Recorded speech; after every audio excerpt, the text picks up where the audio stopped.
Friends, हम जो आज बात करने वाले हैं एनवायरनमेंट के ऊपर और बायोडाइवर्सिटी के ऊपर। जैसे कि आप सभी को पता है, बायोडाइवर्सिटी से भी समृद्धि आ सकती है, यानी कि create the globe green, beautiful and wealthy with vegetation and floral touch. हाँ दोस्त, ये बात एकदम सही है कि ग्रीनरी बढ़ाने से, इन्वायरमेंट का काम करने से भी हमको समृद्धि मिलती है। जैसे कि आपको पता है कि अभी इन्वायरमेंट का बैलेंस बहुत तरीके से नीचे स्तर पर चले गया है। उसके कई वजह है, और जैसे कि तापमान, और उसके वजह से तापमान भी बढ़ रहा है जो हम सब लोगों के लिए हार्मफुल है। वैसे ही डस्ट बढ़ रही है हवा में, उसके वजह से भी काफ़ी लोगों को बीमारियों से लड़ना पड़ता है। उसके साथ साथ ध्वनि प्रदूषण हो रहा है, अलग अलग तरह के गैसेस भी हवा में फैलते हैं। उसके वजह से हमारे सभी के हेल्थ के ऊपर भी काफ़ी असर होता है। टेम्परेचर दिन ब दिन बढ़ रहा है, उसके वजह से इन्वायरमेंट का बैलेंस बढ़ रहा है। कार्बन का स्तर बहुत बढ़ रहा है। ह्यूमन के लिए या कोई जीवों के लिए जो ऑक्सीजन की मात्रा चाहिए वो मात्रा सही रूप में नहीं होने से बहुत सारी बीमारियों का भी हमको सामना करना पड़ता है। ये सभी बातें जो है इन्वायरमेंट का बैलेंस कम होने से या उसका बैलेंस बिगड़ने से हो रही है, ये हम सब लोगों को पता है। दोस्तों, आपको ये भी पता है कि अच्छा अगर इन्वायरमेंट नहीं है तो हमारा मानसिक जो विचार करने की शक्ति है वो भी क्षीण हो जाती है, और मेंटल डेवलपमेंट भी हमारी अच्छी नहीं होती है।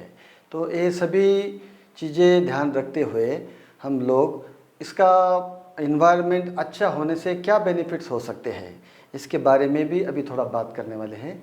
कि जैसे इन्वायरमेंट अगर अच्छा है, हेल्दी है, ग्रीनरी है, ब्यूटिफिकेशन अच्छा है और ऑक्सीजन की मात्रा अगर बहुत अच्छी है तो हमारी प्रोडक्टिविटी बढ़ जाती है, पर्सनल प्रोडक्टिविटी बढ़ती है, हमारे इंस्टीट्यूशन की प्रोडक्टिविटी बढ़ती है, हॉस्पिटल्स है, जो इंडस्ट्रीज़ है, ऑफिसेस है, सब लोगों की प्रोडक्टिविटी उसमें बढ़ती है। तो ऑर्गेनाइजेशन की भी उसमें डेवलपमेंट अच्छी होती है और पूरा ऑर्गेनाइजेशन भी अच्छा उसमें डेवलप होता है अच्छे इन्वायरमेंट में। हमने देखा है कि इन्वायरमेंट अच्छा होने से हमको क्या बेनिफिट्स होते हैं।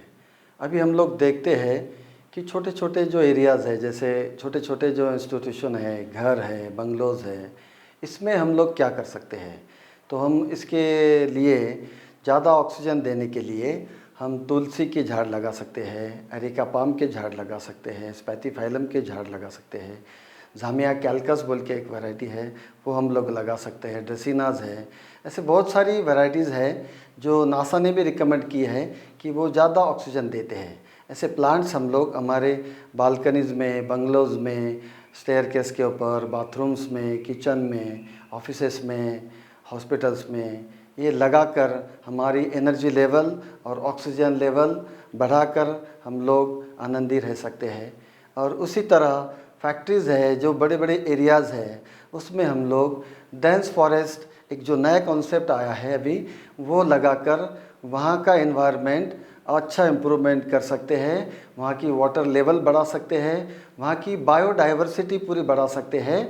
और ये जो टेक्नोलॉजी है ये बहुत ही अच्छी टेक्नोलॉजी है, सस्टेनेबल टेक्नोलॉजी है। बहुत बार हम प्लांट्स लगाते हैं पर साल 2 साल के बाद वो दिखते नहीं, बढ़ते नहीं। ये जो इश्यूज़ है, ये जो प्रॉब्लम्स हैं एनवायरनमेंट के, ये इसमें ख़त्म हो चुके हैं। अगर हम लोग 2 साल 3 साल इसको अच्छा मेंटेन करते हैं तो बाद में ये फिर कुदरत के ऊपर छोड़ सकते हैं। ऊपर के बारिश के से भी ये इनका काम हो सकता है, यानी कि ये 100% सस्टेनेबल है। आगे इसको देखने का ज़रूरत नहीं पड़ता है। तो ये हम छोटे छोटे एरियाज़ में बढ़ाकर लगाकर हमारा इन्वायरमेंट बहुत अच्छा कर सकते हैं, और प्रकृति की यही देन हम वापस से प्रकृति को दे सकते हैं। धन्यवाद। जैसे कि हमने देखा है कि पिछले कई सालों से, मैं 35, 30, 40 साल से इन्वायरमेंट के लिए काम करता हूँ। तो वो प्लांट्स जो हम लोग लगाते हैं फैक्ट्रीज़ में, बंगलोज़ में, उनका ग्रोथ नहीं मिलता और वो सक्सेस भी ज़्यादा नहीं होते हैं। अभी गवर्नमेंट भी इसके लिए बहुत सारी ट्राई कर रही है। सभी लोग अपने अपने तरीके से इन्वायरमेंट को बढ़ाने की कोशिश करते हैं, पर उसमें सक्सेस रेट बहुत कम आता है। तो उसका थोड़ा हमने रिसर्च किया, R&D किया कि ये क्या वजह है कि ये प्लांट जो हमको चाहिए, बढ़ना चाहिए, वो नहीं बढ़ सकते हैं। तो उसके बहुत सारे रीज़न्स हैं, जैसे कि एक टेम्परेचर रीज़न है। टेम्परेचर, सनलाइट, ह्यूमिडिटी, वैरायटी कौन सी है और उसका ग्रोथ रेट क्या है, विंड वेलोसिटी क्या है, सॉइल का pH क्या है, सॉइल का EC क्या है, अवेलेबिलिटी ऑफ फर्टिलाइजर्स क्या है, वाटर रिक्वायरमेंट क्या है, कितना पानी अवेलेबल है, मेंटेनेंस जो करने वाले हैं उनकी क्षमता क्या है। ये सब चीज़ें देखने के बाद बहुत सारे बार ऐसा दिखता है कि प्लांटेशन होने के बाद वो प्लांट सर्वाइव नहीं होते, उसकी ग्रोथ रेट बहुत कम होती है, 15-20 साल लगते हैं अच्छे प्लांट्स होने के लिए। ये सभी टेक्नोलॉजी को, ये सभी चीज़ करने के बाद भी हम लोग देखते हैं कि ग्रोथ हमको समाधानकारक नहीं मिलती है। तो उसका अभ्यास करके हमने डेंस फॉरेस्ट के ऊपर काफ़ी अच्छा संशोधन किया। 2016 में डेंस हमने महाराष्ट्र में रिसर्च किया। इसके ऊपर एक नया टेक्नोलॉजी डेवलप हुआ है। ये जापानीज़ कॉन्सेप्ट है, डॉक्टर अकीरा मियावाकी इनका कॉन्सेप्ट है। ये वैरायटी ये जो डेंस फॉरेस्ट है, इसमें सर्वाइवल रेट भी अच्छा होता है और जो फॉरेस्ट हम लोग 15 साल 20 साल लगते हैं, वो फॉरेस्ट हम 2 या 3 साल में बना सकते हैं। और कोई भी ऑर्गेनाइजेशन 2-3 साल तक वो प्लांट्स को मेंटेन करते हैं, तो ये काम अच्छा हो जाता है और उतना ध्यान तो सब लोग रखते हैं। इसकी जो ग्रोथ की स्पीड है वो हम लोग जो प्लांटेशन करते हैं उससे 10 टाइम्स ज़्यादा है। इसमें जो झाड़ लगाने वाले हैं वो सब अपने क्लाइमेट में, अपने टेम्परेचर, अपने रेनफॉल, अपनी ह्यूमिडिटी को मैच होने वाले सब प्लांट्स होते हैं। इसमें मल्टी लेयर्ड प्लांटेशन होता है, जैसे कि ट्रीज़ है, श्रब्स है, ग्राउंड कवर्स है। तो सनलाइट का पूरा उपयोग होता है और वाटर का पूरा उपयोग होके इसमें ग्रोथ रेट अच्छा मिलता है। कॉम्पिटिटिव ग्रोथ होने से झाड़ की ग्रोथ भी अच्छी होती है और सब नेटिव प्लांट होने की वजह से उसका सर्वाइवल भी मिलता है। समझो कि ज़्यादा रेनफॉल का एरिया है तो उसमें वही जंगल के जो पौधे हैं वही पौधे उसमें लगाए जाते हैं। हम जैसे कोई कोस्टल एरिया है तो कोस्टल एरिया के प्लांट्स उसमें लगाए जाते हैं। कहाँ पर ड्राई एरिया है तो ड्राई एरिया में जो झाड़ अच्छे जगने वाले हैं वही प्लांट्स उसमें लगाए जाते हैं। तो एक स्टडी है ये, और वो स्टडी के हिसाब से डॉक्टर अकीरा मियावाकी इनके स्टडी के हिसाब से ही उसमें प्लांट्स लिए जाते हैं। उसके वजह से ग्रोथ पैटर्न बहुत अच्छा होता है और सर्वाइवल रेट अच्छा होता है।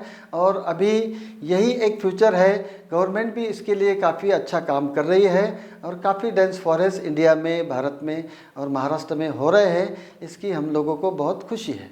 मित्र हो, नासा का एक रिसर्च हुआ था, स्पेस में उन्होंने कुछ प्लांट वैरायटीज़ का स्टडी किया था जो ज़्यादा ऑक्सीजन देती हैं। वो वैरायटीज़ आप अपने ऑफिसेस में, घर में और इंडस्ट्रीज़ में लगा सकते हैं, उससे आपको ज़्यादा से ज़्यादा ऑक्सीजन मिलेगा। वो है एरिका पाम है, गोल्डन फर्न है, मनी प्लांट है, स्पैथीफाइलम है, जामिया कैल्कस है और बहुत सारी 15-20 वैरायटीज़ है जो आप वो अंदर लगाने से आपको ऑक्सीजन की लेवल काफ़ी अच्छी बढ़ेगी और घर के अंदर या ऑफिसेस के अंदर जो पॉइजनस गैसेस हैं वो गैसेस भी वो उसका एब्जॉर्ब अच्छा होता है वो प्लांट से। मित्र हो, अभी सिंगल प्लांट लगाने का समय चले गया है। अभी हम लोग जंगलों को लगाना चाहिए, ऐसा मेरा मैसेज है आपके लिए।